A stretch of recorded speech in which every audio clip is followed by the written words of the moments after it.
I believe it was William Hickson who once said, if you fail, try, and try again. It seems Neil Druckmann, the co-creator and writer for The Last of Us, has that quote stapled to his forehead or something, because after last week's episode, which spawned thousands of articles, hundreds of memes, and made the entire internet give one collective, "Are you retarded?" all caused by one of the most cringy pieces of dialogue in television history, guess what they decided to make sure they put in the recap for episode 4. If you guessed that same cringy piece of dialogue, you're unfortunately correct. I'm gonna be a dad. Step back, I think I'm gonna vomit! Oh, for fuck's sake. The Last of Us, Season 2, Episode 5. Let's talk about it. Say what again? Say what again? Say what again? Say what again? I think my man Joseph's comment pretty much sums up my Last of Us experience at this point. I didn't expect the backlash episode 4 got, and that goes double for the amount of you folks that showed up for my breakdown. But hey, I guess that's what I'm here for. For those unfamiliar with the series, welcome aboard. Over here, we trade in sensationalism for an in-depth analysis. We like to compare the show to the exact same point in time in the game. We want to see what HBO screwed up, or what they did right. But at this point, it's pretty much the former instead of the latter. But we gotta do this nonetheless. As always, this analysis, my comments, are all an open discussion, so if you spotted something that bothers you and I didn't mention it, feel free to drop it in the comments down below. The same goes for if you agree or disagree with something I have to say. No comment will be held or deleted. Let me know your thoughts and I'll make sure to comment back so we can try and find some middle ground. Don't believe me? Check the playlist, which will be at the end of this video. We managed to rack up about 30,000 views so far and close to 1,500 comments, all of which were responded to. This community believes in an open dialogue, so speak your mind, attack the opinion, not the person, and do me a favor, please. Like this video, because it definitely helps get it out a little bit more. I appreciate it, truly. Now, let's get into this. Whoa, whoa. Here I come. Oh, here I come. Oh. So here we are, seemingly the same day the show left us at the end of episode 4, moments after the pussy poking session that had most of the community laughing our asses off. I'm gonna be a dad. I mean, seriously, who the hell thought that was a good idea? Yeah, and I also find a bit of humor in seeing the same people who've been saying, wow, you're sexualizing a child like Ellie, you're a PDF file. But they suddenly start screaming, Yes, yes. when that same supposed child has a gay sex scene. Talk about hypocrisy, am I right? Anyway, the central planning that happens in the beginning of the episode somewhat happens in the game, to a degree anyway, but one of the biggest changes occurs when Dina actually leaves with Ellie to begin with. In the game, after it's revealed that Dina is pregnant, Ellie gets quite defensive and makes sure she stays back in the theater with Jesse in order to protect her.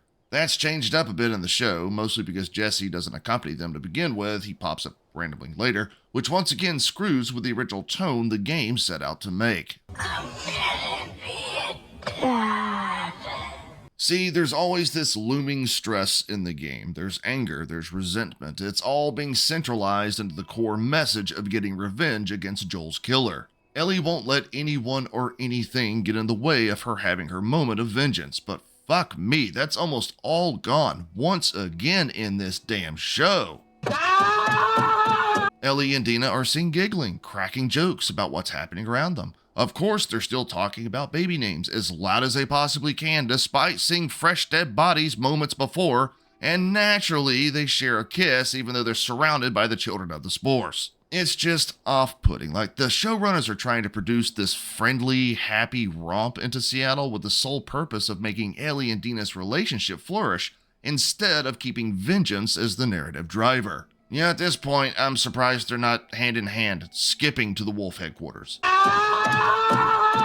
Speaking of keeping vengeance as the narrative driver, it's been almost 2 whole-ass episodes since we've even heard Joel's name, let alone seen the guy in the numerous flashbacks that are in the game, all of which appear to be crammed into the next episode if the sneak peek is a good indicator.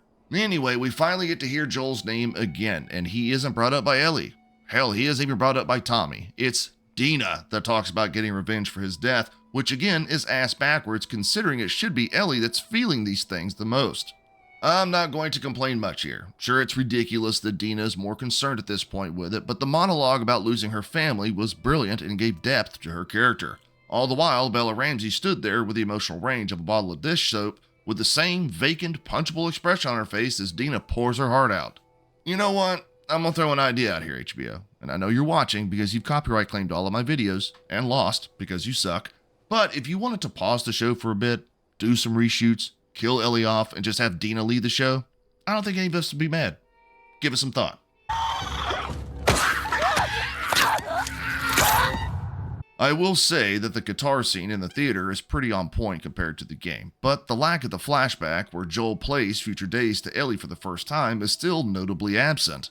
Hopefully they fix that in episode 5, but still, it lacks emotional follow-through because she keeps trying to play this song, but the show's audience has no damn clue as to why.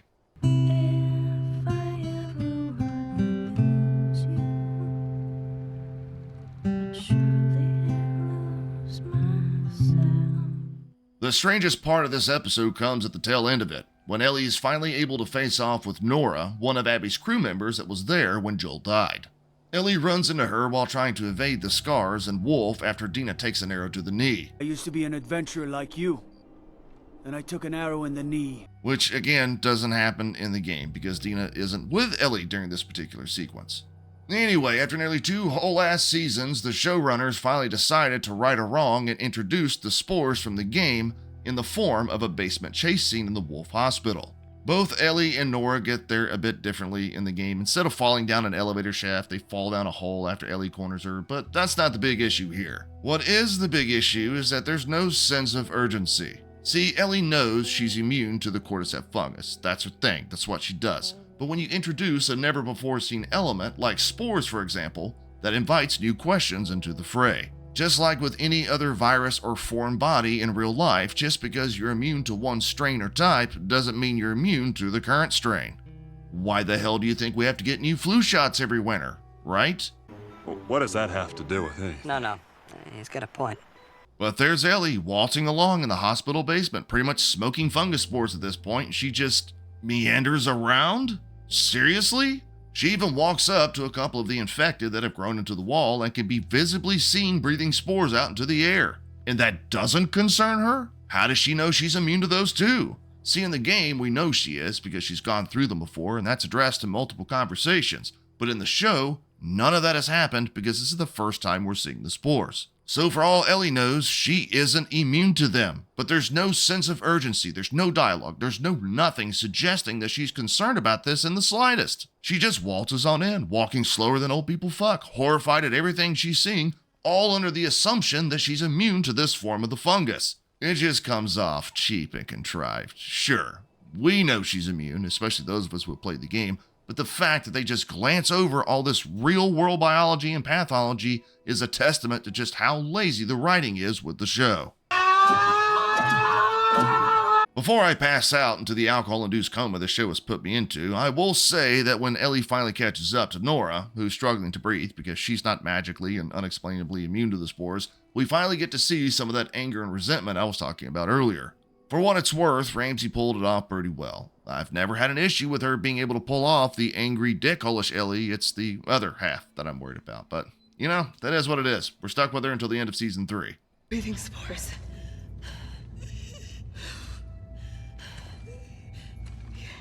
You're her. Unless the showrunners pull a fast one and axe her, to my not dismay, by the way. Anyway, all in all, this episode wasn't the worst. It certainly wasn't the best. Hell, I don't even know what a good episode of The Last of Us looks like anymore. I guess it was just middling. And that pretty much describes The Last of Us as a whole nowadays. It was once one of the most beloved gaming franchises in the industry, worthy of all the praise and excitement it got. Look at it now. It's been reduced down to an over-corporatized, over-politicized mess of a show. Oh well, Neil, I've said it once, I'll say it 1,000 times. Get what you fucking deserve! I appreciate y'all for checking out my video. I'll talk to y'all later.